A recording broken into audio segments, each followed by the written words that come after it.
guys, this is Mary at Cardz TV. It's almost March and St. Patrick's Day will be here before we know it. So today I've decided to make a very quick St. Patrick's Day card. We'll be using a child's year and elegant edges and one of my new stamp sets. This is called St. Patrick's Day. And we're going to use this Irish blessing right here. May your blessings outnumber the shamrocks that grow, and may trouble avoid you wherever you go. That's an Irish blessing. And then we'll use Happy St. Patrick's Day on the inside. So I'll get all this out of the way and we'll get started on our quick St. Patrick's Day card. This is going to be a portrait style card. So I've cut my cardstock at 4 1/4 inches by 11 inches. And I'm going to score it at 5 1/2.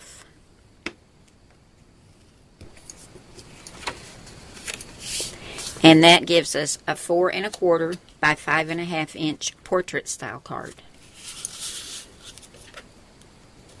Next we have a black layer, and this is cut at 4 1/8 by 5 3/8. And I'll go ahead and get this put on.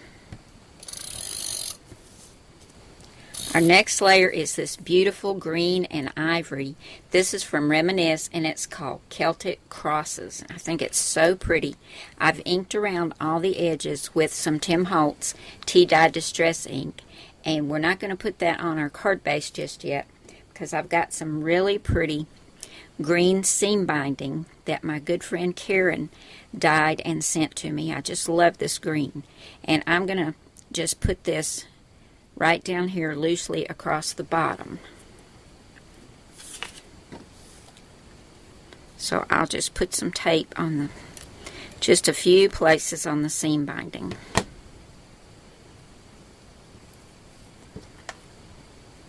I've got my seam binding loosely adhered to the front.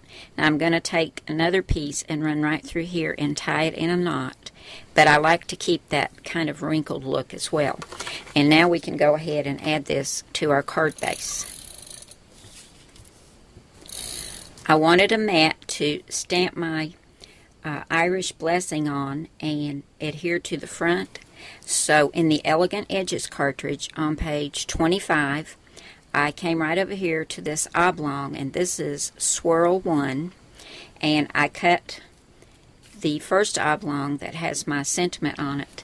I cut at 3 3/4 inches, and this is ivory cardstock, and I used some Memento Tuxedo black ink to stamp my Irish blessing, and I've inked around the edges with some Tim Holtz Tea Dye Distress ink.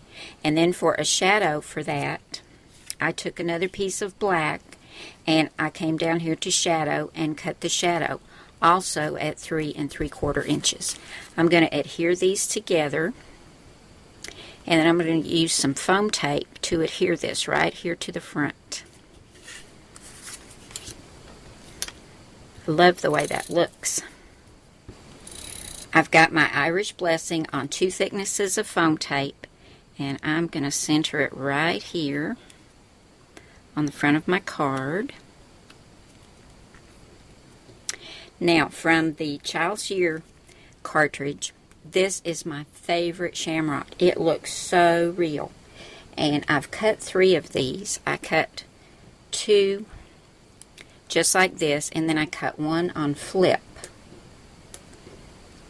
And there's that one. And I cut these at 1 inch, and I don't know if you can see it, but it's got all the little veins cut in the shamrock, and that's what makes it look so real. So I'm going to add these around my Irish blessing. I'm just going to put 1 there, and 1 right down here. Let's see, have I got these right? Yeah, I think so. And 1 right there. And I'm just going to take my 2-way glue pen and get these adhered. And then we're going to add that ribbon right down here. And then I'll show you the inside. Now I've got my shamrocks all adhered down. Now this one right up here, because it went off of the mat, I took 2 thicknesses of foam tape and put behind this one little part right here just to give that some support. Now I'm going to take this other piece of seam binding and tuck this under here and tie this in a knot.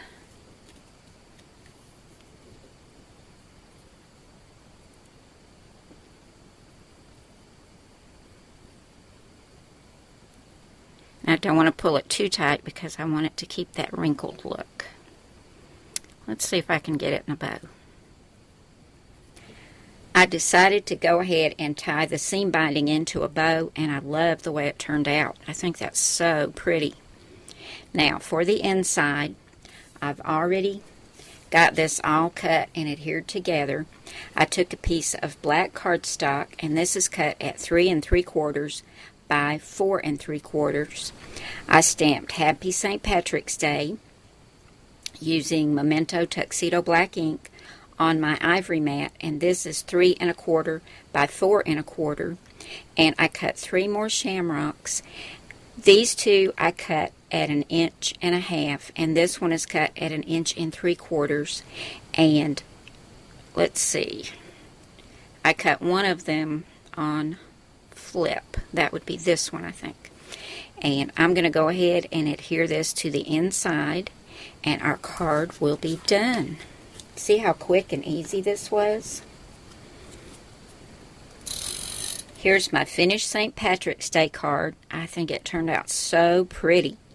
And here's the inside all adhered down. And you've got plenty of room to write another sentiment and sign your name. I hope you enjoyed this today, guys. I sure did. It's been lots of fun. Thanks so much for coming by, and I'll see you again soon. Bye now.